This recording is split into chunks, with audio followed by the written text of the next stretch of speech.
War for a warrior doesn't mean acts of individual or collective stupidity or wanton violence. War for a warrior is the total struggle against that individual self that has deprived man of his power. He said that when the assemblage point moves and reaches the place of no pity, the position of rationality and common sense becomes weak. The sensation I was having of an older, dark, silent side was a view of the antecedents of reason. "I know exactly what you're saying," I told him. "I know a great number of things, but I can't speak of what I know. I don't know how to begin." "I have mentioned this to you already," he said. "What you are experiencing and called dualism is a view from another position of your assemblage point.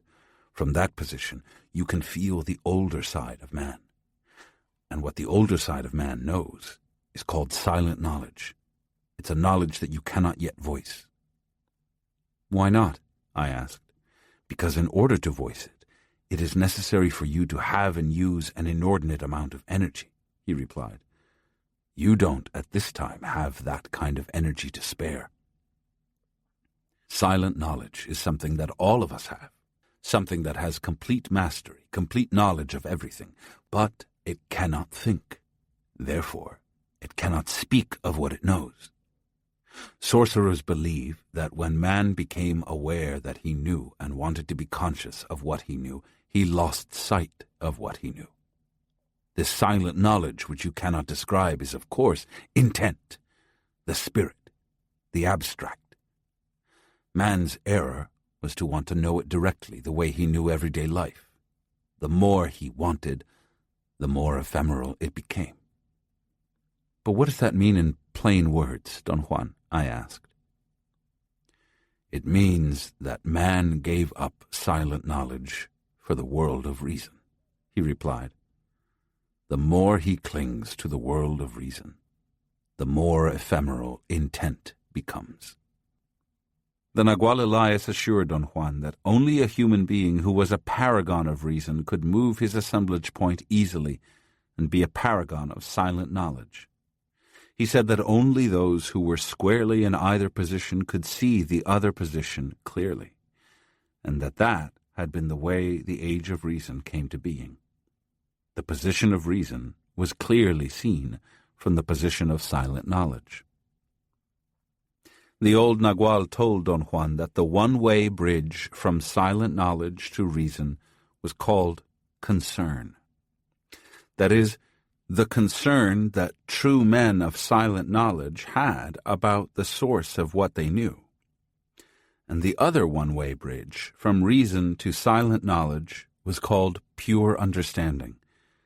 That is, the recognition that told the man of reason that reason was only one island in an endless sea of islands.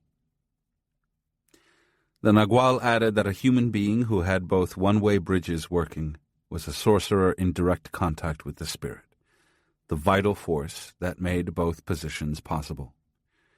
As a gesture for the spirit, sorcerers bring out the best of themselves and silently offer it to the abstract. Ancient man knew in the most direct fashion what to do and how best to do it. But because he performed so well, he started to develop a sense of selfness, which gave him the feeling that he could predict and plan the actions he was used to performing, and thus the idea of an individual self appeared, an individual self which began to dictate the nature and scope of man's actions. He explained that sorcerers had discovered that any movement of the assemblage point meant a movement away from the excessive concern with that individual self which was the mark of modern man. He went on to say that sorcerers believed it was the position of the assemblage point which made modern man a homicidal egotist, a being totally involved with his self-image.